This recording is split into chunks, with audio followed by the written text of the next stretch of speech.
What's up, YouTube? I just got to do a video on this because it sucks, and it's like the kind of thing that you don't want to do a video on because you don't want it to happen, but it happened. And you know, it's yeah, it's just fucking, it's so dog shit that this keeps happening. But I guess Nintendo, so if you didn't see the news, this is it right here. Riptide was contacted by Nintendo of America Incorporated representative regarding our Project Plus events. Project Plus, of course, being the most recent version of Project M. And as a result of that conversation, there will be no Project Plus tournaments or setups at Riptide. We understand the impact of the news to the Project Plus community. We will be contacting all attendees registered for Project Plus events with further information and the updated refund request procedure shortly. This is the latest, obviously, in a long line. And I've retweeted a couple of kind of, you know, pieces of you know, things that people have kind of said about this issue. You know, this is kind of where I'm always going to stand on this, is like, well, let's just talk about kind of the timeline here, right? Because first of all, the Big House C&D, you know, I think that's fresh off of the community's fresh off of that happening in terms of our memory, like that literally just happened. There's obviously a lot of also just trauma and hurt in the community in terms of PM getting shut down years ago across, you know, majors across the country and all this stuff. PM, if you guys weren't there for this era, in 2014, 2015, that game was really starting to take off. It was really big. There were majors where it was the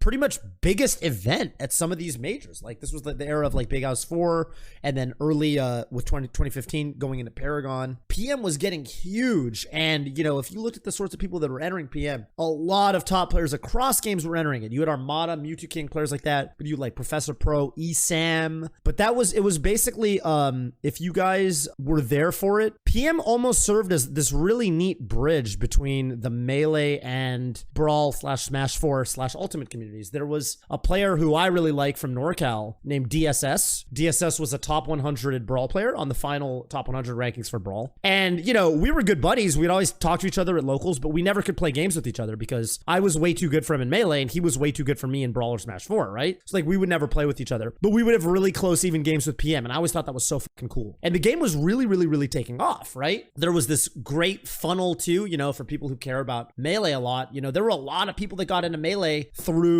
PM. You had people like Junebug would be, I think, a pretty good example here, where Junebug was really well known in PM competition and kind of came over to Melee and started competing in Melee and doing really well. Logan, right? Logan, aka LSD, was somebody who said a couple, Wizzy for sure, Wizrobe, right? But you had Logan, who said he's a proud member of the PM to Melee pipeline, as he calls it. And he's somebody who came from that scene. And yeah, it made at least some degree of sense at the time, because when PM got shut down all those years ago, there was at least like a financial incentive that I felt like Nintendo had, which was like they probably felt like PM was going to take shine away from the launch of Smash 4, because Smash 4 was on the horizon, was just about to come out, and with PM popping off as much as it did, they kind of wanted to disincentivize majors from running the game so that when Smash 4 came out, all the hype would go to Smash 4. This is all obviously speculation, but I think it makes a lot of sense. But right now, it's just so wild because I don't even really see the financial incentive. They're shutting down P+,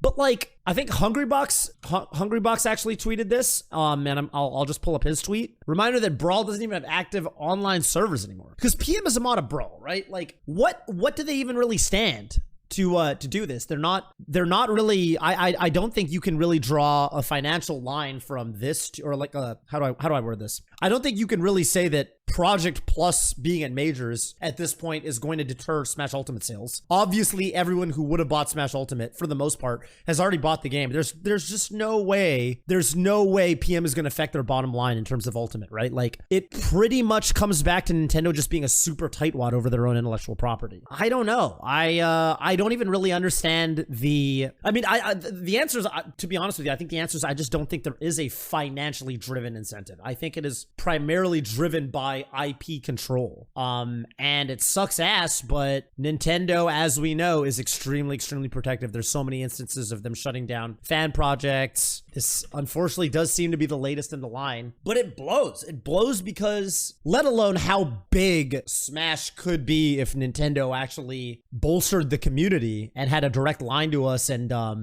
I mean, this is, you're beating a dead horse at this point, right? It's just never going to happen, right? At least not in the foreseeable future. But I think after the fallout of, and this is what really hurts for me in this particular case, is I think after the fallout of the Big House C&D, Nintendo got a lot of bad flack, right? They got a lot of bad press, a lot of bad PR. People were really, really, really like on the fuck Nintendo train, and they got a shitload of bad press from that. In the wake of that happening, you know, there were a lot of slippy tournaments that got run that did not get shut down. Obviously, you know, all the, you know, Melee Summit went off without a hitch. All that, you know, SCL Season 2 went off without a hitch. Nintendo never really reached out to shut those events down. But this happened, right? So in the wake of the Big House C&D, there was kind of this hope that I think the community, a thread of hope that the community was hanging on to, where it was like, okay, maybe Nintendo realized that with how much bad press and bad publicity they got from the Big House C&D, that they will take their foot off the gas a little bit, kind of hit the brakes on doing these things that really harm the community,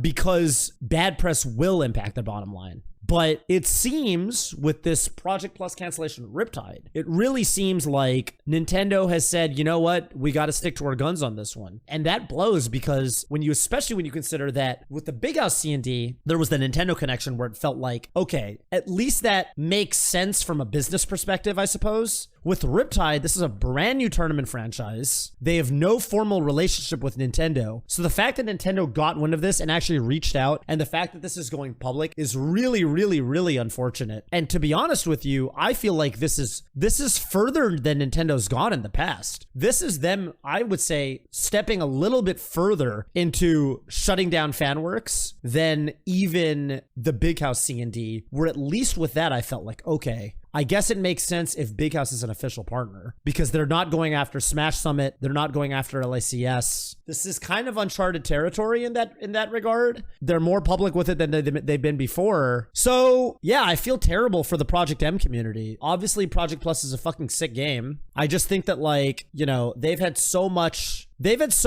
bad shit happen to them, and it sucks that they've got to put up with this on top of everything else. Yeah, my heart really goes out to that community. I think Zane said it best, and I just retweeted what he said. All they want to do is play their game, and you know it's not about money at this point. You can't say that it's about money at this point, because I think that if they could pay to play this game, I think they literally just would. I don't think it's about purchasing a license. I just think that Nintendo has a very, very, very backwards look on mods and fan mods and derivative works and things like that. And I guess they've kind of always been this way. I just like want, and I saw some, by the way, I saw this, someone posted this earlier. First of all, let me show this Zane tweet. From my experience, P Plus is one of the most passionate communities out there. They get minimal chances every year to play and garner support for the game they love, and it's fucked up. Fizzy raised the good point that he thinks the save smash hashtag is a little better than the free smash hashtag, because the one argument that these shitters use to basically like defend Nintendo and say like, no, Nintendo's in their right for doing this is like, well, you know, people who play these fan games are pirating the games. They're using illegal pirated versions at tournaments. And so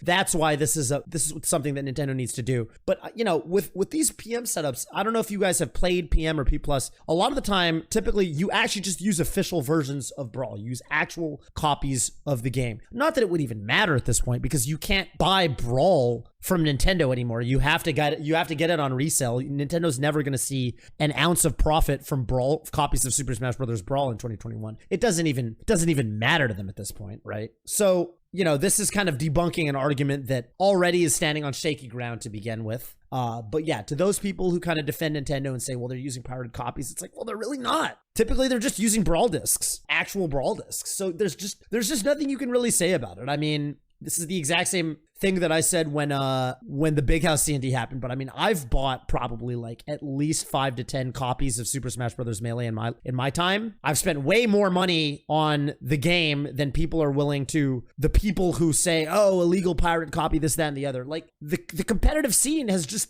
for sure been a huge part of the sales in the first place. And I really just don't think that's really what it's about at this point. Pirating is a service problem. Yeah, you can't get the game. game in an official capacity anymore anyway. I mean, financially speaking, I just don't think it makes sense. I don't think this is motivated by short-term financial gain. I think this is motivated by long-term intellectual property control. But it's dog shit. It's dog shit, right? Like, you know, Dota, CSGO, League of Legends, all kinds of tier 1 esports.